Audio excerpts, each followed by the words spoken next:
தூமணி மாடத்து சுற்றும் விளக்கேறிய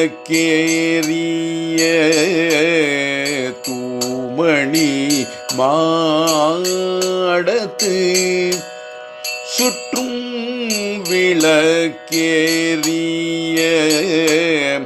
தூபம் கமழ துயிலணை மேல் கண் வளரும் மாமான் மகளே மணிக்கதவம் தாழ்த்திரவாய் மாமான் மகளே மணிக்கதவம் தாழ்த்திரவாய் மாமீரவளை எழுப்பீரோ உன் மகள்தான் மாமீரவளை எழுப்பீரோ உன் மகள்தான் ஊமையோ அன்றி செவிடோ அனந்தலோ ஏம பெரும் துயில் மந்திர பட்டாளோ மாமாயன் மாதவல் வைகுந்தனெல்றெல்து மாமாயன் மாதவல் வைகுந்தனெல்றெல்து நாமம் பலவும் நவின்றேலோரெம் பாவாய் மாமாயன் மாதவல்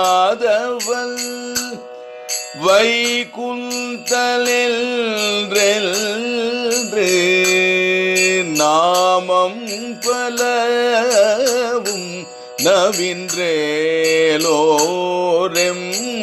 பாவாய் தூமணி மாடத்து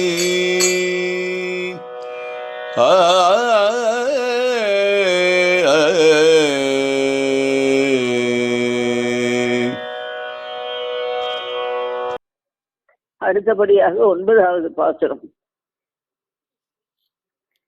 தூமணி மாடத்து சுற்றும் விளக்கெரிய தூபம் கமழ துயிலணை மேல் கண் வளரும் மாமான் மகளே மணிக்கதவம் தாழ்த்திரவாய் மாமீர் அவளை எழுப்பீரோ உன் மகள்தான் ஊமையோ அன்றி செவிடோ அனந்தலோ ஏம பெருந்தியில் மந்திரப்பட்டாளோ மாமாயன் மாதவன் வைகுந்தன் என்றென்று நாமம் பலவும் நவிந்தேலோர் எம்பாவாய். இதன் பொருளாகப்பட்டது, பிரகாசமான நவரத்தினங்களினால் கட்டப்பட்ட மாளிகையில் சுற்றிலும் விளக்குகள் எரிய எங்கும் நறுமண திரவியம் மனம் வீச அழகிய மெத்தையில் உறங்கும் என் மாமன் மகளே உன் வீட்டு மணிக்கதவை திறப்பாயாக. நவரத்ன மாளிகையில் கதவும் மணிகளால் அலங்கரிக்கப்பட்டதுதான். என் அன்புக்குரிய மாமியே, நீங்கள் அவளை எழுப்புங்கள். உங்கள் மகளை எத்தனையோ நேரமாக நான் கூவி அழைக்கின்றேன். அவள் ஊமையா, செவிடா, சோம்பலால் இப்படி படுத்திருக்கிறாளா? வேறேதோ மந்திரத்தினால் கட்டுப்பட்டு இருக்கிறாளா? உடனே எழுப்புங்கள்.